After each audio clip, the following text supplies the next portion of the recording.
बुद्धिमान् तेनाली रामः। षष्ठः पाठः। तेनालीरामस्य जन्म षोडशे शताब्दे तेनालीग्रामे अभवत्।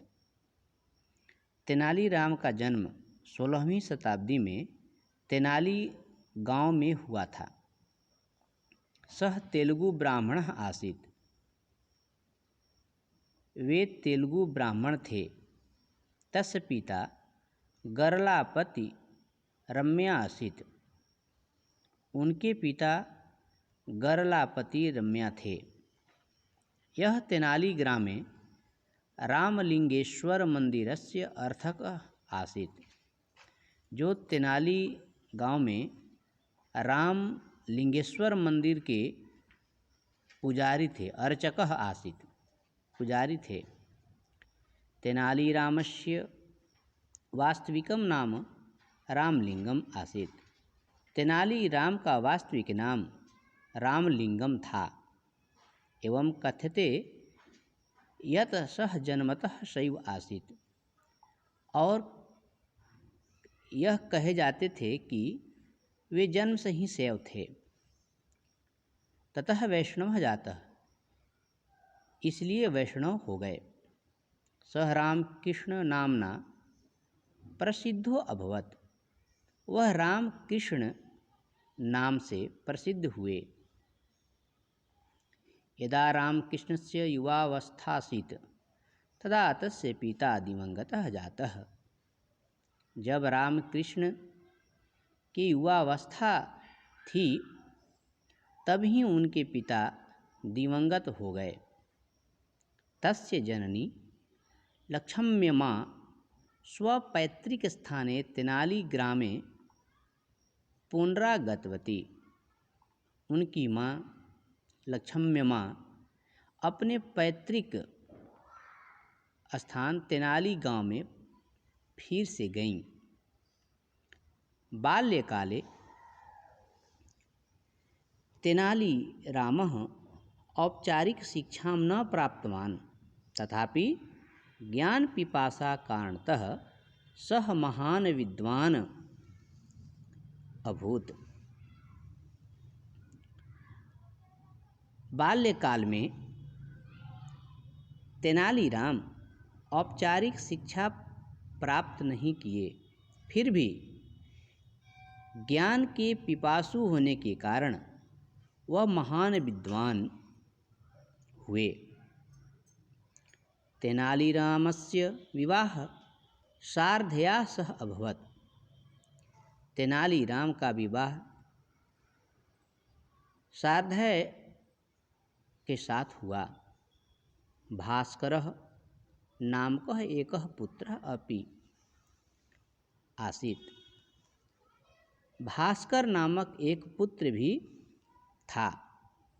तेनालीरामस्य परम मित्रः गुडप्पा आसीत्। तेनालीराम का परम मित्र गुडप्पा थे।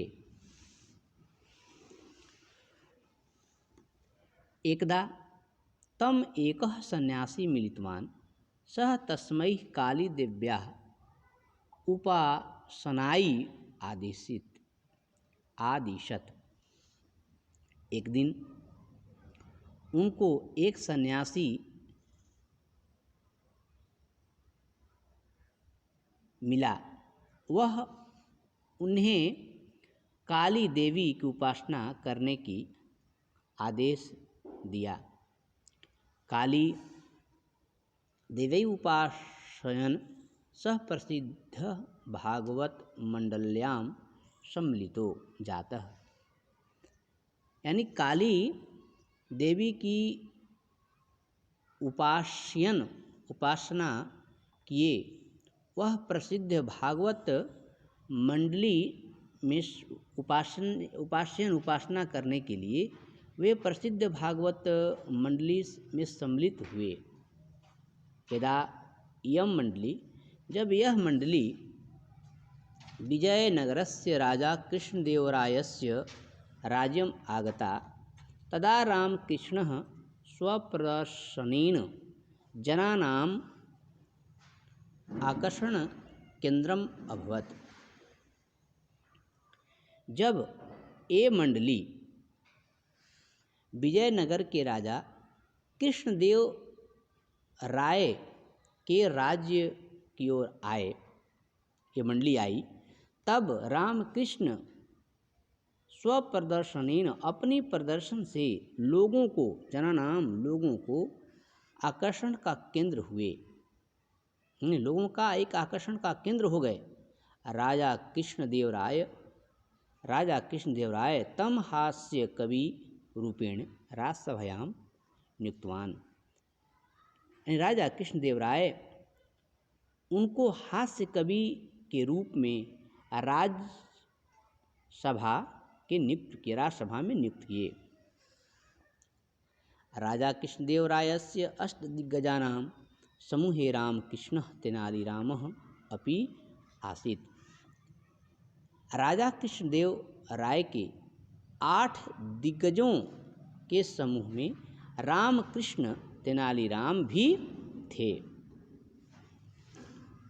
तेनालीरामः अतीव बुद्धिमानः चतुरश्चासीत्।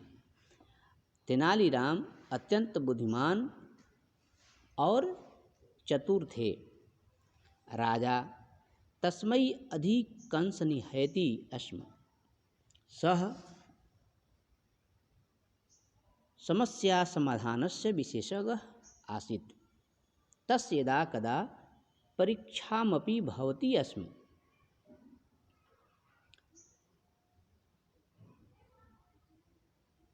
राजा उन्हें अधिकांश स्नेह देते थे। वह समस्या समाधान के विशेषज्ञ थे। उनकी यदा कदा जब तक परीक्षा भी होती थी। कृष्णदेवरायः होलिकोत्सवस्य आयोजनं महता उत्साहेन भव्यरूपेण करोति स्म। कृष्णदेव राय होली पर्व का आयोजन बड़े ही उत्साहपूर्वक भव्य रूप से करते थे।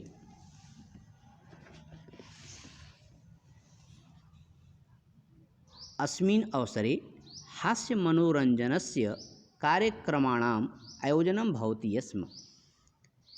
इस अवसर पर हास्य मनोरंजन का कार्यक्रम आयोजित होता था। श्रेष्ठ कलाकाराय पुरस्कार प्रदानं भवति। पुरस्कारः महामूर्खः पुरस्कारः आसीत्। श्रेष्ठ कलाकार को पुरस्कार प्रदान होता था। पुरस्कार महामूर्ख पुरस्कार था। पुरस्कार का नाम था महामूर्ख पुरस्कार। तेनालीरामः सर्वेषां मनोरंजनं करोति स्म। तेनालीराम सभी के मनोरंजन कराते थे। प्रतिवर्षस्य सः एव विजेता भवति स्म। प्रतिवर्ष वही विजेता होते थे। वही विजेता होते थे। द्वेषशीलाः राजकर्मकाराः तस्मै पराजितुं यत्नशीलाः आसन्। ईर्ष्या भाव से राजकर्मचारीगण उन्हें पराजित करने के लिए यत्नशील थे।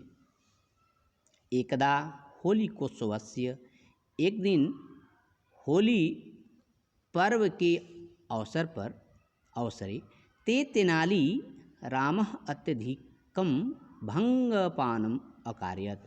वे सभी तेनालीराम को अत्यधिक भांग पान करा दिए।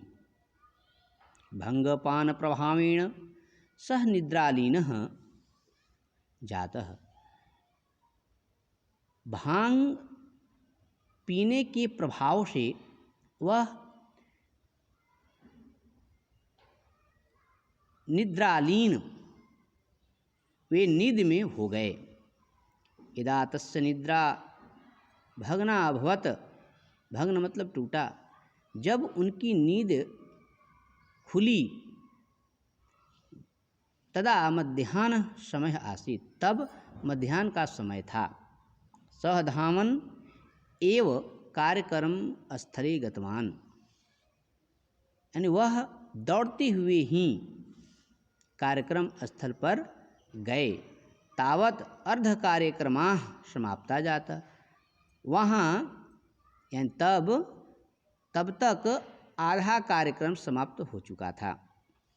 कृष्णदेवरायः तं पश्यत एवं क्रुद्धां भूत्वा अवोचत्, भो मूर्ख तेनालीराम, अद्य महोत्सवदिवसे एव भंगपानं कृत्वा निद्रालीनः अभवत्।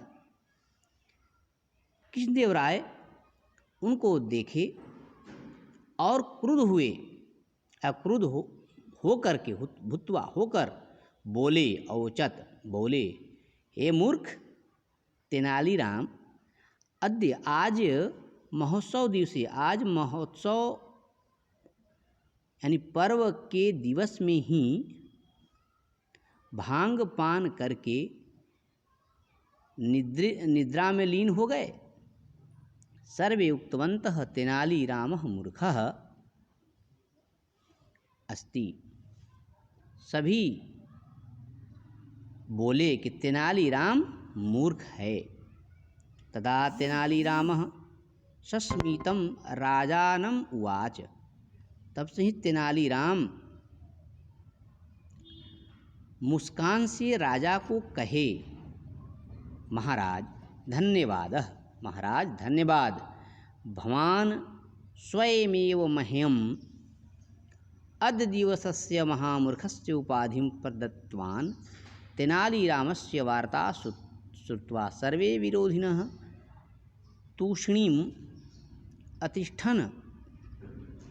प्रतिवर्षानुसारम् अस्य वर्षस्य सर्वश्रेष्ठमहामूर्खस्य उपाधिं तेनालीरामः एव प्राप्तवान्।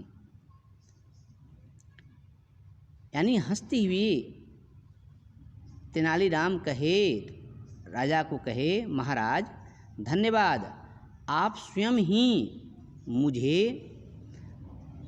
आज दिन के महामूर्ख की उपाधि प्राप्त की है। तेनालीराम की वार्ता को सुनकर सभी विरोधी लोग चुप हो गए। प्रतिवर्षानुसारम यानी प्रति वर्ष के अनुसार इस वर्ष का सर्वश्रेष्ठ महामूर्ख की उपाधि तेनालीराम ही प्राप्त किया। इसे आप सभी पढ़ें और कंठस्थ करें। धन्यवाद।